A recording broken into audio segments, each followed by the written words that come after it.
అమావాస్య సందర్భంగా ప్రజలు సముద్ర స్నానం కోసం అని చెప్పేసి రామతీర్థం బీచ్కి వచ్చే అలవాటు ఉంది కాబట్టి ప్రస్తుతం అంటే గత మాసంలో జరిగినటువంటి సైక్లోన్ వల్ల సముద్రంలో చాలా చోట్ల లోతుగా గుంటలు ఏర్పడడం జరిగింది.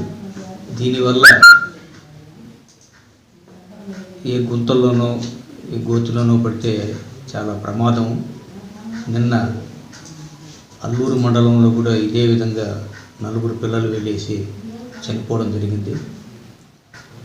ఈ విషయంగా మెరైన్ పోలీసులు కూడా హెచ్చరికలు జారీ చేస్తున్నారు.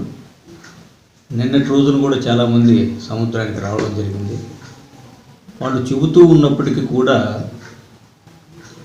మళ్ళీ సముద్రంలోకి వెళ్ళే ప్రయత్నం చేస్తూ ఉన్నారు.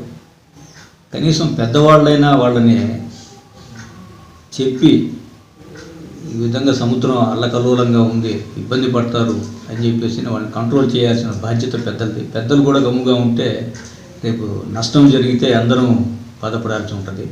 కాబట్టి దయచేసి ఎవ్వరు కూడా సముద్ర స్నానానికి రామతీర్థం బీచ్లో మునగటానికి లేదు. ఒకవేళ సెంటిమెంట్గా అనుకుంటే నీళ్లు బయట నుంచి చల్లుకోవడం మాత్రమే చేయండి. దయచేసి ఎవరు కూడా పిల్లలు కానీ పెద్దలు కానీ ఎవ్వరు కూడా సముద్రంలో స్నానం చేయటానికి లేదు.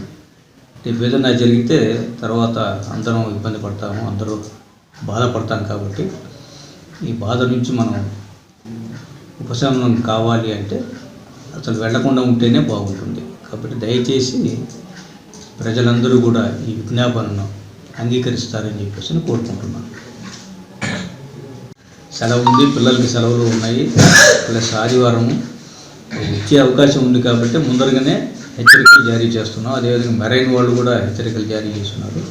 దయచేసి ఎవరు కూడా సముద్ర స్నానానికి ఈ రామతీర్థం బీచ్లోకి రావద్దని, ఒకరు వస్తే సముద్రాన్ని చూసి వెళ్ళటమే కానీ సముద్రంలో మునిగి స్నానం చేయడం అనేది చేయొద్దని చెప్పేసి అందరినీ కోరుకుంటున్నాం.